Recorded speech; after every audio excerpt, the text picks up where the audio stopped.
IT job కోసం try చేస్తున్నారా? Coding ట్యూటర్లో training తో పాటు stipend and 100% job guarantee. Office time అయిపోయిందండి.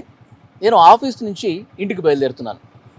అయితే ఇక్కడ ఒక విషయం మీతో నేను పంచుకోవాలనుకుంటున్నాను. ఆఫీస్ నుంచి ఇంటికి వెళ్ళే టైంలో మార్గ మధ్యలో కొంతమంది యువతులు, అమ్మాయిలు బండి ఆపేసి డబ్బులు డిమాండ్ చేస్తున్నారు. 2000 రూపాయలు ఇవ్వండి, లేదంటే 3000 రూపాయలు ఇవ్వండి, నేను నైట్కి వస్తానని చెప్పి దారిని పోయే వాళ్ళందరూ, నాకు కూడా ఒక అనుభవం అయింది కాబట్టి చెప్తున్నాను, దారిని పోయే వాళ్ళని ఆపి ఇబ్బంది పెడుతున్నారు. ఇవాళ వాళ్ళకి సంబంధించి వాళ్ళు అసలు ఎందుకు అట్లా నిలబడుతున్నారు, ఎందుకు ఆ వ్యభిచార రొంపిలోకి దిగాల్సిన పరిస్థితి వచ్చింది, వాళ్ళ ఇబ్బందులు ఏంటి, వాళ్ళ అసలు బాధలు ఏంటి, దీని మీద ఒక వీడియో చేయాలనిపించింది. ఇప్పుడు నేను ఆఫీస్ నుంచి ఇంటికి బయలుదేరుతున్నాను. నాకు గతంలో ఎక్కడైతే వాళ్ళు కనిపించారో అక్కడ ఈరోజు ఉంటారా ఉండరా, లేదంటే వాళ్ళు ఏ ప్లేస్లో ఉంటారో కూడా కనుక్కొని మరి అక్కడికి వెళ్దాం, వాళ్ళతో మాట్లాడి వాళ్ళ బాధలను తెలుసుకుందాం. పదండి.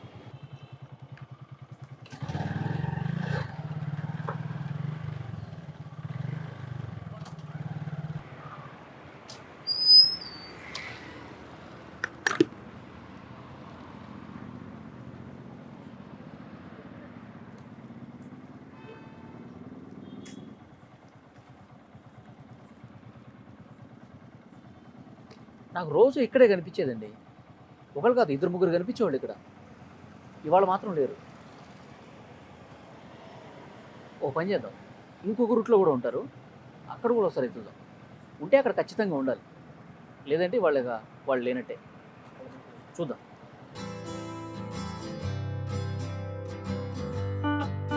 ఇదిగో ఇక్కడ కనిపించింది. వెళ్తాను, నన్ను ఆపుతుందేమో చూద్దాం. ఆమె ఏం చెప్తుంది, ఏం మాట్లాడుతుందో చూద్దాం.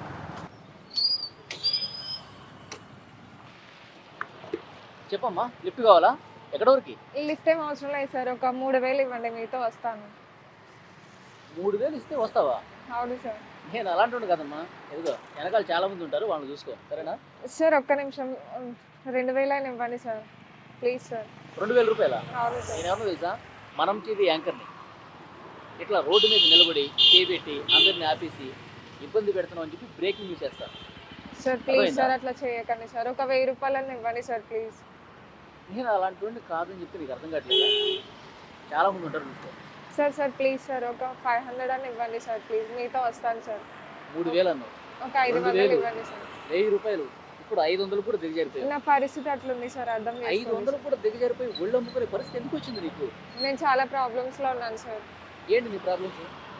అన్నం తినక 3 days అవుతుంది సార్, నాకు ఫుడ్ కూడా లేదు, డబ్బులు లేవు సార్, నా సిచ్యువేషన్ బాగాలేదు, అందుకే ఇలా నిల్చుంటున్నాను.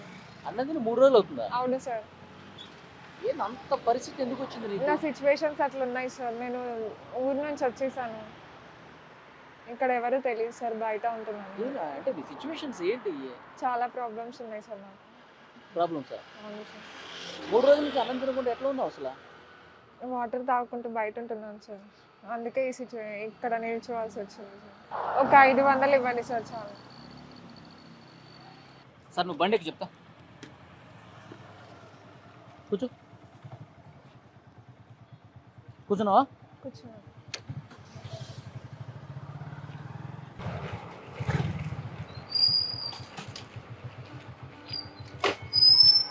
ఇదిగో రెస్టారెంట్ వచ్చింది.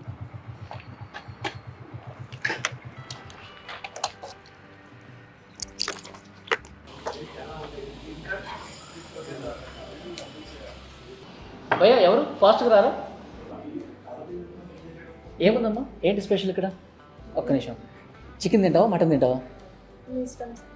కాదు, నువ్వు రెగ్యులర్గా ఇష్టంగా ఏం తింటావు, చికెనా మటనా? ఓకే, ఒక ప్లేట్ చికెన్ బిర్యానీ ఫాస్ట్గా తీసుకురండి. వచ్చేసిందా? పెట్టండి. నాకొద్దు, అక్కడ పెట్టండి. నాకు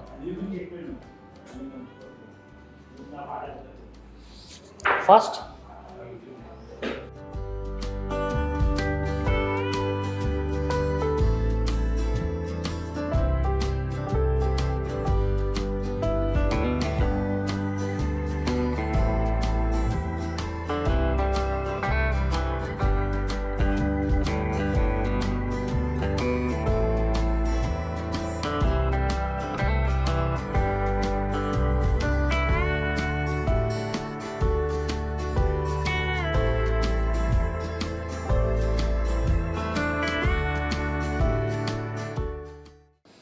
అరే ఏం చూస్తున్నావు? ఆకలితో ఉన్నావు కదా, తిను. Thank you sir, thank you sir. అరే థ్యాంక్ యూలని తర్వాత ముందు తిను, కడుపు నిండా తిను. బాగుందా బిర్యానీ? చాలా బాగుంది. బాగుందా? తిను. అసలు ఈ పని చేయాలని ఎవరు చెప్పారు నీకు? అసలు ఎందుకు చేస్తున్నావు? అంత కష్టం ఏమొచ్చింది నీకు? డబ్బులు లేవు సార్ తినడానికి. ఇంట్లో మమ్మీ చనిపోయారు. డాడీ బాగా తాగుతాడు, కొడతాడు. నిన్ను కొడతాడా మీ డాడీ? కొడతాడు, రోజు తాగొచ్చి కొడతాడా? తాగొచ్చి కొడతాడు. అందుకే అక్కడ నుంచి ఊర్లో నుంచి ఇక్కడికి వచ్చేసాను. ఊరు నుంచి హైదరాబాద్ వచ్చేసావు. హైదరాబాద్ వచ్చేసాను. ఇక్కడ ఎవరున్నారు నీకు తెలిసిన వాళ్ళు? ఇక్కడ ఎవరు లేరు సార్. ఎవరు లేరా? ఎవరు లేరు. మరి ఎక్కడ ఉంటున్నావు మరి? హాస్టల్లో ఉంటున్నాను సార్. హాస్టల్లో ఉంటున్నావు. మరి ఇక్కడ ఇట్లా నిలబడమని ఎవరు చెప్పారు నీకు?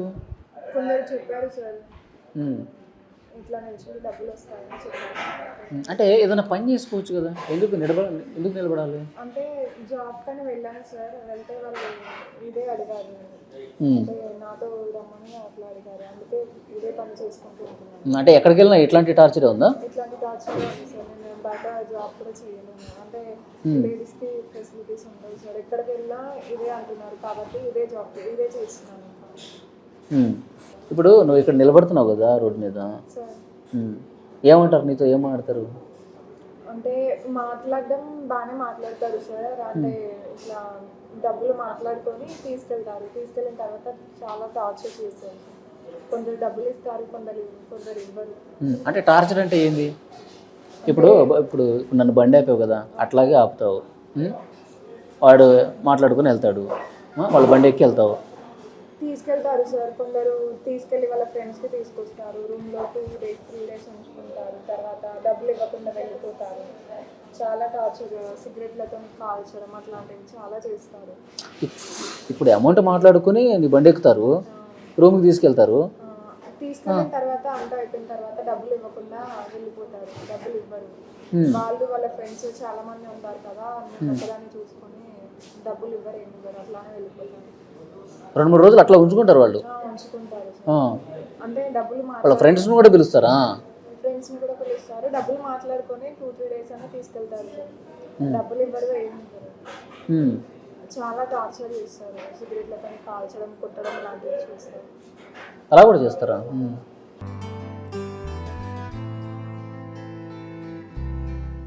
పీసులు నువ్వు పీసులు తింటలేదు. ఇదిగో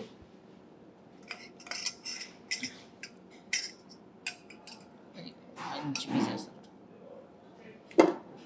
బాగుందా బిర్యానీ? చాలా బాగుంది సార్. నీకు బిర్యానీ ఇష్టమా? ఇష్టం సార్. ఎక్కువ చికెన్ బిర్యానీ తింటావా? అంటే తినలేను సార్, నా దగ్గర అంత అమౌంట్ తినలేదు. నేను భోజనం చేయక 2-3 రోజులు అవుతుంది సార్. ఇప్పుడు నీ ఫ్రెండ్స్ కొంతమంది ఇట్లా చెప్పారన్నావు కదా, ఇట్లా నిలబడితే డబ్బులు వస్తాయని. అవును సార్. వాళ్ళు కూడా ఇదే పని చేస్తున్నారా?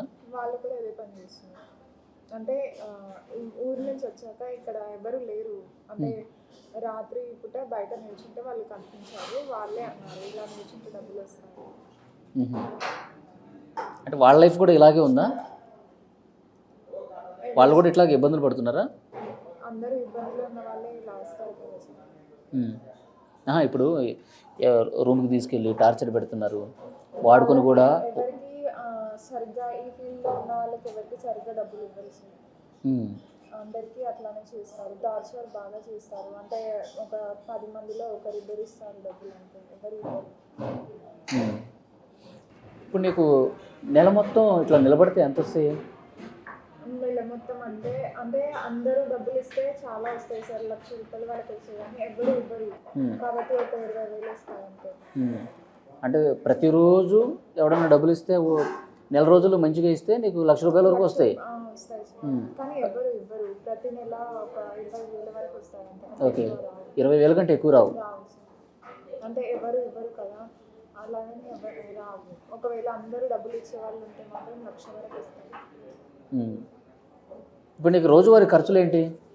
ఇక్కడ హాస్టల్లో ఉంటున్నా అన్నావు కదా? హాస్టల్లో ఉంటున్నారు సార్. హాస్టల్ ఫీజు కట్టాలి. నాకు డ్రెస్సులు లేవు సార్ వేసుకోవడానికి, బట్టలు లేవు. నేను ఊరి నుంచి వచ్చేసాను. తినడానికి కూడా నాకు డబ్బులు లేవు. హాస్టల్ ఫీజు ఎంత? 5,000 సార్. 5,000 హాస్టల్కి. అవును సార్. బట్టలు కూడా లేవా? బట్టలు కూడా లేవు సార్. నేను అలాగే డాడీ కొడుతున్నారని అట్లానే వచ్చేసాను ఇంటి నుంచి. ఇక్కడ వేసుకోవడానికి బట్టలు లేవు, తినడానికి కూడా లేక ఈ పని చేస్తున్నాను. సరే తిను, ఫాస్ట్గా తిను. ఆకలితో ఉన్నావు, ఏదో మొహమాటంతో తింటున్నట్టు అనిపిస్తుంది నాకు మనస్ఫూర్తిగా. లేదు సార్, ఆకలి అవుతుంది. కడుపు నిండా తిను, మొహమాటం ఏం లేదు. కావాలంటే ఇంకో బిర్యానీ తెప్పిద్దాం. Okay sir.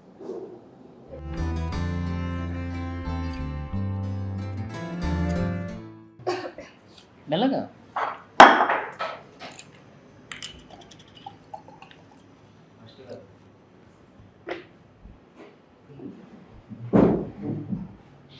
కారం ఉందా? బిర్యానీ ఉందా? ఎక్కువ స్పైసీ ఉందా? ఆకలి అవుతుంది సార్, చాలా రోజులు తర్వాత. తిను, మెల్లగా తిను. ఎంతసేపు అయినా కూర్చుంటా, సరేనా? Thank you so much sir. Thank you వద్దు కానీ ఇప్పుడే వస్తాను, ఇక్కడే ఉన్నా. Okay sir.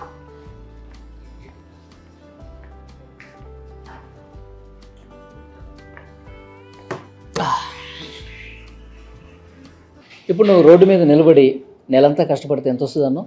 20,000 ఇస్తాను సార్. 20,000 రూపీస్ వస్తుంది. అవును సార్. కానీ ఎంతో టార్చర్ అనుభవించాలి. అవును. ఎవడెవడో వస్తాడు, ఒకడు పిలిచికెళ్ళి 3-4 వస్తారు మళ్ళీ రూమ్కి. అవును సార్. ఈ టార్చర్ అంతా 2-3 రోజులు తీసుకెళ్తారు సార్, డబ్బులు ఇవ్వరు. ఈ టార్చర్ అంతా నువ్వు అనుభవించావు కదా. అవును సార్. కొడతారు, సిగరెట్ పెట్టారు. ఓకే, నీకు 20,000 రూపీస్ వస్తాయి అన్నావు. ఇవి 30,000 రూపాయలు. నేను ఇంతకుముందు ఏటీఎం నుంచి డ్రా చేశాను నా అవసరం కోసం. ఈ 30,000 రూపాయలు నీకు ఇస్తాను. రోడ్డు మీద అసలు నిలబడొద్దు, ఎవరితోనూ వెళ్ళొద్దు, ఈ టార్చర్ అసలే వద్దు. అర్థమైందా? ఈ 30,000 రూపాయలను నీ ఖర్చుల కోసం ఈ మంత్ నువ్వు వాడుకో. ఆలోచించు, ఈ మంత్ అసలు రోడ్డు మీద నిలబడే వద్దు, ఏ పని చేయొద్దు. కేవలం ఫోకస్ పెట్టు. నేనే పని చేయగలను, నేనేం నేర్చుకుంటే బాగుంటుంది, ఈ పని చేయకుండా నా జీవితాన్ని నేను సాఫీగా ఎలా ముందుకు తీసుకెళ్ళాలి, కేవలం దీని మీద ఆలోచించు. అందుకోసం ఈ నెల నువ్వు రోడ్డు మీద నిలబడవు కదా, ఈ నెల పని ఏం చేయవు కదా, అందుకు ఖర్చుల కోసం ఈ 30,000 రూపాయలు నేను నీకు ఇస్తున్నాను. పర్లేదు సార్. ఏంటి పర్లేదు? పర్లేదు సార్, వద్దు. తీసుకో, నేను చెప్తున్నాను కదా. పట్టు, ఈ 30,000 రూపాయలు నేను ఇస్తున్నాను కదా. Thank you so much sir. Thank you so much. ఇంతవరకు ఎవరు హెల్ప్ చేయలేదు సార్. నా వాళ్ళు నన్ను చూసి అలాగే వెళ్ళిపోయారు. చాలా తీసుకెళ్ళి పని చేయించుకోవడం మరి చాలా టార్చర్ చేశారు, కొట్టారు. కానీ మీరెవరో కూడా తెలియదు. కడుపు నిండా భోజనం చేయించి డబ్బులు ఇస్తున్నారు. Thank you so much sir. నేను గతంలో కూడా చాలాసార్లు అట్లా రోడ్డు మీద వెళ్ళేటప్పుడు చూశాను. కానీ మాట్లాడాలి అనిపించింది. అంటే ఇలా నిలబడకూడదు, ఇది కరెక్ట్ కాదు, ఇది చాలా తప్పు, ఇది చెప్దాం అనిపించింది. కానీ ఇక ఏదో వర్క్లో ఉండి నేను వెళ్ళిపోతా ఉన్నాను. ఎవరైనా చాలా సిచ్యువేషన్స్ ఇట్లాంటి అంటే నాలాంటి సిచ్యువేషన్స్ వచ్చి రోడ్డు పైకి వస్తారు సార్. అమ్మాయిలు ఎవరు ఊరికే రారు. చాలా ప్రాబ్లమ్స్ ఫేస్ చేసి వచ్చాను. ఇప్పుడు నీకు చాలా ప్రాబ్లమ్స్ ఉన్నాయి. ఊరి నుంచి ఎవరికి చెప్పకుండా నువ్వు హైదరాబాద్ వచ్చేసావు. ఇక ఎవరో చెప్తే ఇక డబ్బుల కోసం ఈ పని చేస్తున్నావు కదా, దాన్ని వదిలేసే పూర్తిగా. అది మంచిది కాదు, నీ లైఫ్కి అసలే మంచిది కాదు. ఏదైనా కావాలంటే పని నేర్చుకో. లేదంటే చాలామంది షాపింగ్ మాల్స్లో అక్కడిక్కడ పని చేసుకుంటున్నారు కదా, కష్టపడి పని చేస్తే డబ్బు వస్తుంది. ఇట్లా ఒళ్ళ ముక్కుని పని చేయకూడదు. అర్థమైందా? ఈ 30,000 రూపాయలు నెల మొత్తం ఖర్చుల కోసం ఉంచుకో, ఏ పని చేయకు. ఫుల్గా నీ వర్క్ మీద, నీ ఫ్యూచర్ మీద కాన్సన్ట్రేట్ చేయి, సరేనా? మళ్ళీ ఇక్కడ రోడ్డు మీద నిలబడద్దు. చాలా థ్యాంక్స్ సార్. ఓకే, హ్యాపీనా? ఇప్పుడు ఆకలి అయితే తీరింది కదా? ఆకలి తీరింది సార్. నేను ఊరికి వెళ్ళొచ్చు, నా హాస్టల్ ఫీజు కట్టుకోవచ్చు, బట్టలు కొనుక్కోవచ్చు. చాలా థ్యాంక్స్ సార్, హెల్ప్ చేసి. ఓకే, మళ్ళీ అక్కడ కనపడవు కదా? కనిపించింది సార్, ఇంకా ఏదైనా జాబ్ చేసుకుంటాను. ఓకే, సరే వెళ్దామా?